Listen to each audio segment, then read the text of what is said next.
যারা জুনিয়র চিকিৎসকেরা রয়েছেন, আন্দোলনকারীরা রয়েছেন স্বাস্থ্য ভবনের সামনে আজকে চতুর্থ দিনে যাদের আন্দোলন পড়লো, বৃষ্টি হয়ে চলেছে, সেই বৃষ্টি মাথায় করেই ধর্ণা চালিয়ে যাচ্ছেন জুনিয়র ডাক্তাররা। পরপর 3টে দিন কেটে গিয়েছে, ভেস্তে গিয়েছে বৈঠক, এখনো অধরা রফা সূত্র, আজকে চতুর্থ দিন। তারপরেও অবস্থানে অনড় রয়েছেন আন্দোলনকারী জুনিয়র চিকিৎসকেরা। দিনে দুবার ব্যবহার করো স্টপেজ ক্রিম আর নিজেকে রাখো evergreen Keya Seth aroma therapy stop age cream, আর খুঁজে পাও নতুন আমিকে।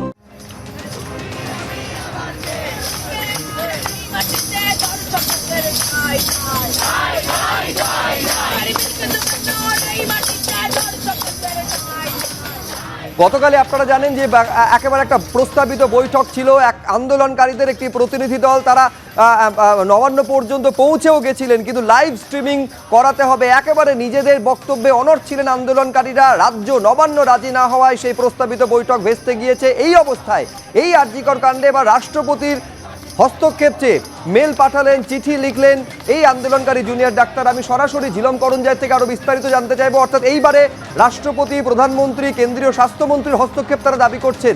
কি চাইছেন, চিঠিতে ঠিক কি বলা হয়েছে ওয়েস্ট বেঙ্গল জুনিয়র ডক্টরস ফ্রন্টের তরফে? ঝিলম,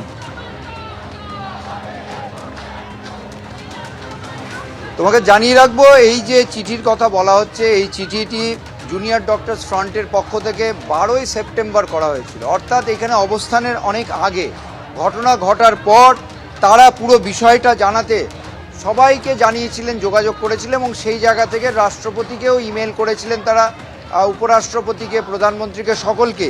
এবং রাষ্ট্রপতিকে ইমেলের পাশাপাশি যেটা বিষয় হচ্ছে যে তারা এই মুহূর্তে যেটা চাইছেন যে রাষ্ট্রপতির তরফ থেকে এই বিষয়ে কোনো ইমেল বা জবাব বা প্রতিক্রিয়া, এবং সেই বিষয়টা করা যায় কিনা সেই নিয়েই তারা একটা পথ খুঁজছেন। ফলে এই সময় এই রাষ্ট্রপতি চিঠি দেওয়ার বিষয়টা জানা যাচ্ছে, যদিও এটা অনেক আগে করা হয়েছিল, 12 তারিখ নাগাদ। আজকে এই মুহূর্তে তোমাকে জাস্ট দেখাবো যে ঘটনাস্থলে আমরা রয়েছি, অর্থাৎ স্বাস্থ্য ভবনের সামনে যেখানে অবস্থান চলছে সেইখানে দৃশ্যটা দেখো। মাঝে মাঝে মুষলধারে বৃষ্টি হচ্ছে, কিন্তু সেই বৃষ্টি উপেক্ষা করে এখানে যারা আন্দোলনকারী তারা থাকছেন, এবং তারা এই আন্দোলনের যে ঝাঁজ সেটা কোনোভাবে কমার লক্ষণ দেখা যাচ্ছে না। এবং এই মুহূর্তে জুনিয়র ডাক্তাররা, চিকিৎসকরা, জুনিয়র ডক্টরস ফ্রন্টের তারা ফের একটি বৈঠক করতে বসেছেন।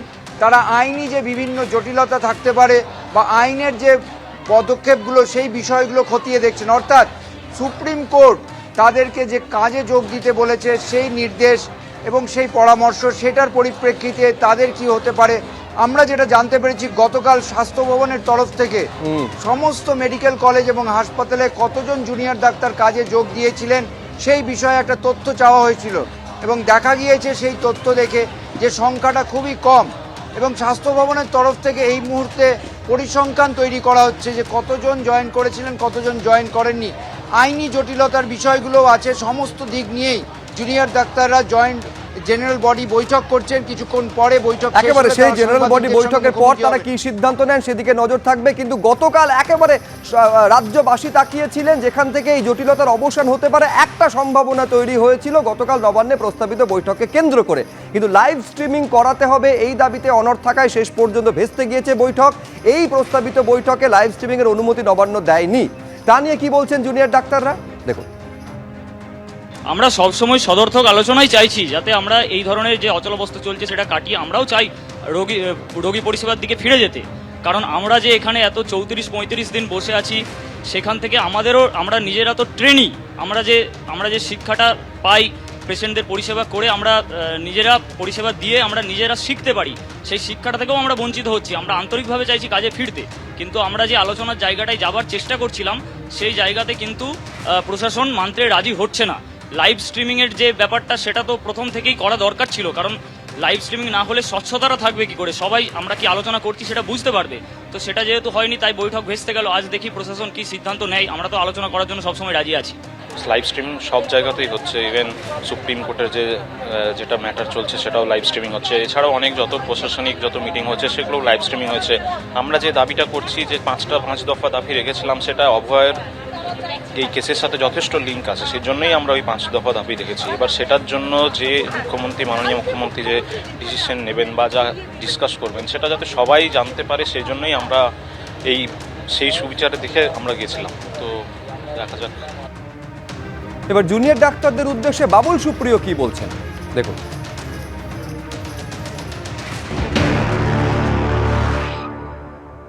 যে ধরনের মানসিকতা আমি কালকে দেখেছি, আমি সেন্টারে মন্ত্রী ছিলাম এত বছর, আমি ফার্মার্স প্রোটেস্ট দেখেছি, আমি শাহিনবাগ দেখেছি, আমি অনেক কিছু দেখেছি, কিন্তু কোথাও আমি তাদেরকে এরকম ডিমান্ড করতে দেখিনি যে আমরা হোম মিনিস্টার বা রাজনাথ সিংজিকে দায়িত্ব দেওয়া হয়েছে, আরও বড় বড় মন্ত্রীরা দায়িত্বে ছিলেন যে আমাদের পুরোটা লাইভ টেলিকাস্ট করতে হবে, লাইভ টেলিকাস্ট করতে হবে, তবেই আমরা কথা বলবো। কেন?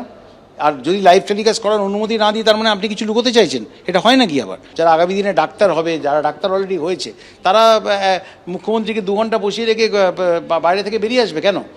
আপনারা প্রিকন্ডিশন দিয়ে, আমার মনে আছে কেন্দ্রীয় সরকার পরিষ্কার বলেছিল যে কোনো প্রিকন্ডিশন দিয়ে কখনো আপনার ইয়ে হতে পারে না, আলোচনা হতে পারে না।